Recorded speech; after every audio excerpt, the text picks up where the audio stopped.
शिक्षक मित्रांनो नमस्कार. 21 जून 2026ला आपली TET परीक्षा आहे. TET 2025मध्ये आलेली गणित आपण सोडवणार आहोत अत्यंत सोप्या भाषेमध्ये. 5-5 उदाहरणांचा एक छोटा व्हिडिओ तयार करून या ठिकाणी यूट्यूबला आणि इंस्टाग्रामला फेसबुकला देणार आहे. आपण जरूर त्याचा लाभ घ्यावा. पाहूया, एका वर्तुळाच्या केंद्रीय कोनाचे माप 125 अंश आहे, तर त्या कोनाच्या संगत विशाल कंसाचे माप किती असेल? पर्याय आहेत. अचूक पर्याय मिळवण्यासाठी आपल्याला संपूर्ण वर्तुळ कंसाचे माप 360 अंश असते. त्यातून या ठिकाणी केंद्रीय कोनाचं माप 125 वजा करावं लागेल. 360 वजा 125 ही वजाबाकी. 10मधून 5 गेले 5, 6मधून 2 1 3 हातच्या घेतलेला आहे. 6मधून 3 गेले 3, 3मधून 1 गेला 2, 235 अंश. यामध्ये अचूक पर्याय नंबर 2 235 स्वीकारावा लागेल. या ठिकाणी केंद्रीय कोनाचं माप 125 आहे, तर त्या कोनाच्या संगत लघु कंसाचं माप विचारलं असतं, तर केंद्रीय कोनाचं माप आणि लघु कंसाचं माप सारखंच असतं. त्यामुळे याचा अचूक पर्याय 125 असला असता, परंतु यामध्ये तो दिलेला नाही. असो, लघु कंसाचं माप आणि केंद्रीय कोनाचं माप तेच, आणि केंद्रीय कोनाचं माप दिलं असेल तर संगत विशाल कंसाचं माप विचारलं असेल, तर 360 संपूर्ण वर्तुळ कंसाच्या मापातून केंद्रीय कोनाचं माप वजा केल्यास आपल्याला उत्तर मिळते.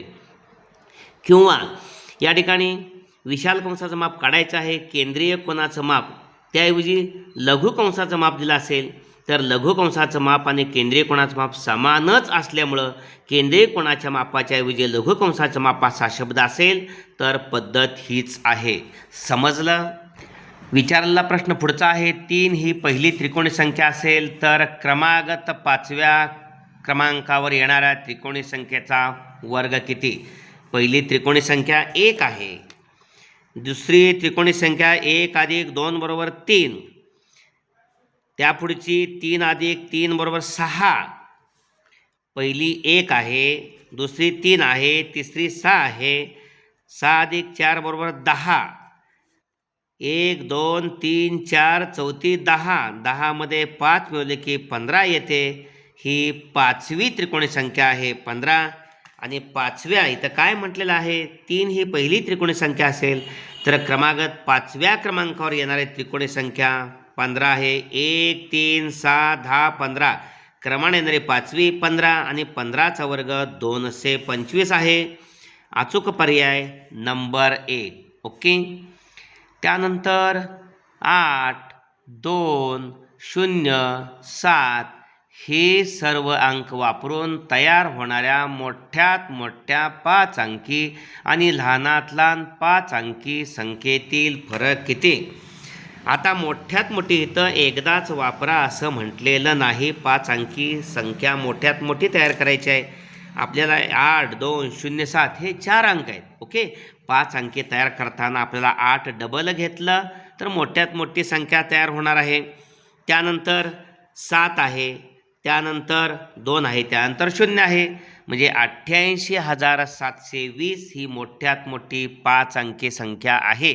आणि लहानात लहान करायचे असेल तर सर्वात लहान अंक 0 घेऊन सुरुवातला चालणार नाही, तो अर्थहीन संख्या होईल. 2 घ्यावं लागेल. त्यानंतर 2 0 घ्यावं लागतील. 5 अंकी संख्या तयार करायची आहे, आणि त्यानंतर आपल्याला 7 घ्यावं लागेल, आणि त्यानंतर 8 घ्यावं लागेल. या ठिकाणी 20,078 ही 5 अंकी सर्वात लहान संख्या. पहिल्यांदा 2 घेतलं, त्यानंतर 0 0 घ्यावं लागलं, त्यानंतर 2 नंतर 7 येणार आहे 0 झाल्यानंतर, आणि शेवटी 8 येणार आहे. ओके. म्हणजे चढत्या क्रमानं संख्या 7 आणि 8. आणि इथं उतरत्या क्रमानं 8 8 7 2 0. फरक घ्यायचा आहे. 10मधून 8 गेले 2, हातच्या दिला 7 ने 8. 8 वजा करावं लागणार आहेत. 12मधून 4 उरले. इथं हातच्या दिला 7मधून 1 वजा करावं लागणार 6. 8 तसंच 8मधून 2 गेले 6. 68,642 हा फरक आहे. 68,642. नंबर 2. पुढचा प्रश्न आहे. नमिताने गृह उद्योगासाठी 7.5 दराने बँकेकडून 1.5 लाख रुपयांचे कर्ज 8 वर्षासाठी घेतले, तर त्या मुदतीनंतर कर्जफेडीसाठी एकूण किती रक्कम तिने बँकेला परत करावी लागली? आपल्याला माहिती आहे सूत्र सरळ व्याजाचं. सरळ व्याजाचं सूत्र या ठिकाणी कदम भागिले 100 म्हणजे म गुणिले द गुणिले क भागिले 100. आता या ठिकाणी 7.5 दर आहे, 8 वर्ष आहेत आणि मुद्दल 1.5 लाख रुपये आहे. म्हणजे 1.5 लाख रुपये गुणिले दर आहे 7.5. 7 दुनी 14 ने 15/2. ओके, गुणिले कालावधी 8 आहे आणि याला भागिले 100. आता लॉजिकली आपण विचार केला तर इथं 9,000 आहे, शक्य नाही, कारण 1.5 लाख रुपये या ठिकाणी कर्जावर घेतलेत. नंबर 4 90 या ठिकाणी 90 लाख, 9 लाख हेही शक्य नाही, कारण 1.5 लाखाचं परतीला 9 लाख कधीच असणार नाहीत. म्हणजे तिसरं चौथं हे पूर्णपणे त्यातून वगळलेलं आहे. 24,000 1.5 लाखापेक्षा फारच कमी. लॉजिक 2,40,000 रुपये हा अचूक पर्याय आहेच पहिला. पहा करून, या 2 शून्य गेलेल्या आहेत. ओके, 2 चोक 8, 2 8ला इथं 15 गुणिले 15 225, 225 आणि या 2 शून्य. ओके, आणि त्याला गुणिले 4 आहे. 4 शून्य 4 शून्य, 4 25, 20ला शून्य ह्याच्याले 2, 4 दुने 8 2 10, ह्याच्याले 4 दुने 8 1 9, 90,000. हे 90,000 रुपये व्याज आणि या ठिकाणी कर्ज घेतलेलं 1.5 लाख. ओके, पहा मग बेरीज किती आली? 15 9 24, 2,40,000 परत करावे लागतील. अचूक पर्याय नंबर या ठिकाणी पहिला. त्यानंतर एका परीक्षेत आराध्याला मराठीत 30 पैकी 24 गुण, गणितात 50 पैकी 38 गुण, विज्ञानात 75 पैकी 63 गुण आणि हिंदीत 90 पैकी 63 गुण मिळाले, तर तिला कोणत्या विषयात शेकडा अधिक गुण मिळाले? पुढचा प्रश्न आहे, एका परीक्षेत आराध्याला मराठीत 30 पैकी 24 गुण, गणितात 50 पैकी 38 गुण, विज्ञानात 75 पैकी 63 गुण आणि हिंदीत 90 पैकी 63 गुण मिळाले, तर तिला कोणत्या विषयात शेकडा अधिक गुण मिळाले? आपण अचूक पर्याय शोधण्यासाठी पाहूया. 30 पैकी 24 गुण मराठीत आहेत, 30 पैकी 38 गुण गणितात आहेत, 75 63 गुण विज्ञानात आणि 90 पैकी 63 गुण हिंदीत आहेत. आता या दोघांचा विज्ञान आणि हिंदी हे समान गुण आहेत. 90 पैकी 63 आणि 75 पैकी 63 म्हणजे 75 पैकी 63 हे गुण 90 पैकी 63 पेक्षा जास्तच आहेत. त्यामुळं हा पर्याय कमी झाला. म्हणून या ठिकाणी मराठी, गणित आणि विज्ञान यांचा विचार केला तर आपल्याला 30ला 24 आहे, तर प्रत्येकाला 100 गुणावं लागेल. म्हणजे आपल्याला शेकडेवारीत रूपांतर करता येईल. हे शून्य गेले, 100 वरचं 1 शून्य 30 वरचं 3 1 3, 3 8 24, 8 गुणिले 10 10 8 80%. इथं 50 1 50 दुनी 100, 38 दुनी 70%. इथं 25 त्रिक 75, 25 चौक 100, 3 1 3 दुनी 7, 3 1 3, 21 चौक 84, 80 76 आणि 84, 84% हेच गुण जास्त आहेत.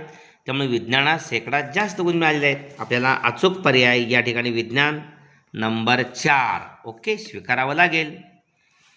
त्यानंतर 5वा आहे. 5 प्रश्न झाले की आपण नंतर पुढचा व्हिडिओ घेणार आहोत. तुम्हाला हे सोडवायला बरं पडेल.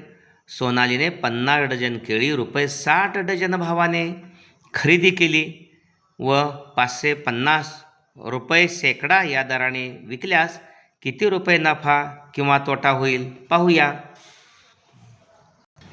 50 डझन केळी आहे 60 रुपये भावानं, म्हणजे एका डझनाला या ठिकाणी 60 रुपये. 50 डझनाचे 6 पंचे 30 आणि या 2 शून्यात 3,000 रुपये.